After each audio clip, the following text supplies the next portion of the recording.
नमस्कार मंडळी. घरच्या जेवणात वरण-भाताची मजा काही वेगळीच असते ना, त्यात लसणाची खमंग फोडणी मिळाली तर विचारायलाच नको. आज बनवूयात असंच तोंडाला पाणी सुटणारं लसणाचं फोडणीचं वरण. अगदी कमीत कमी साहित्यामध्ये अगदी झटपट ही रेसिपी तयार होते. चला मग वेळ न घालवता लगेच सुरुवात करूया. त्यासाठी सगळ्यात अगोदर इथे मी अर्धा कप तुरीची डाळ घेतलेली आहे. ही तुरीची डाळ की नाही गावरान पद्धतीची आहे, म्हणजे गावठी तुरीची डाळ असते की नाही ती घ्यायची. ती जराशी बारीक असते आणि चवीला मात्र एकदम मस्त असते. त्यानंतर ही डाळ आपल्याला स्वच्छ धुवून घ्यायची आहे. इथे डाळीमध्ये मी पाणी घातलंय. डाळ अशी हाताने हलकीशी चोळून घ्यायची आणि धुवायची. म्हणजे काय होतं ह्याच्यावर काही धूळ असेल, घाण असेल ती सगळी निघून जाते. आता यातलं पाणी काढून पुन्हा ही डाळ मी 2 वेळा स्वच्छ धुवून घेतलेली आहे. आता डाळीच्या दुप्पट इथे पाणी घालायचं म्हणजे डाळ व्यवस्थित छान शिजते.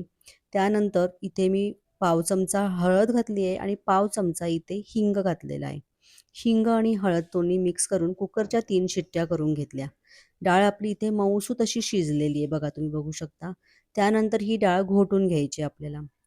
या प्रकारे मी विस्करच्या साहाय्याने किंवा तुम्ही रवीने सुद्धा अशी एकजीव एकसंध अशी करून घेऊ शकता.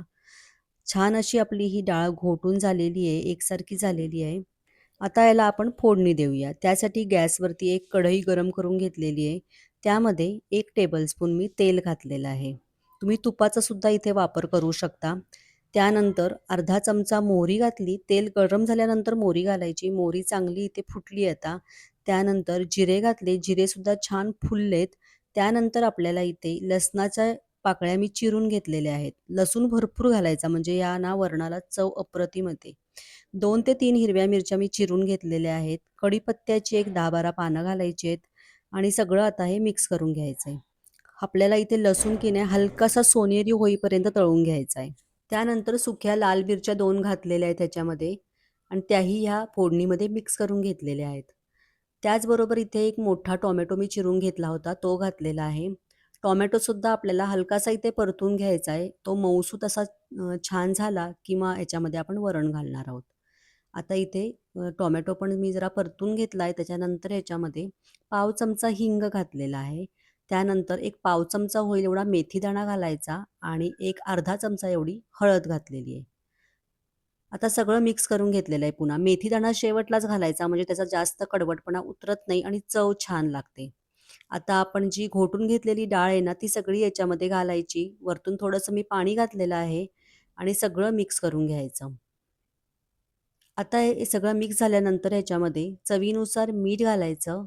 त्याचबरोबर मी 1 चमचा इथे साखर घातली. साखर तुम्हाला आवडत नसेल तर स्किप करू शकता. घातली तर चव मस्त येते मात्र. सगळं पुन्हा इथं मिक्स करून घेतलेलं आहे आणि एक 10 मिनिटं हे वरण उकळून घेतलंय चांगलं. आता 10 मिनिटं झालेली आहेत. तुम्ही बघू शकता मस्त आपलं हे वरण उकळलेलं आहे. उकळल्यामुळे काय होतं ह्यातला टोमॅटो पण मऊसूत असा छान शिजतो. आपण वरणामध्ये जो लसूण घातलेला आहे, हिरवी मिरची घातलेली आहे ना आणि कढीपत्ता त्याची चव मस्त अशी वरणाला येते. वरतून पुन्हा इथे कोथिंबीर घातलेली आहे चिरलेली. सगळं पुन्हा मिक्स करून घेतलं. मस्त आपलं हे लसणाचं खमंग असं फोडणीचं वरण तयार झालेलं आहे. गरमागरम भात आणि त्यावर हे खमंग वरण आणि त्यावर साजूक तुपाची धार. मस्त असा घरगुती बेत होतो. नक्की करून बघा.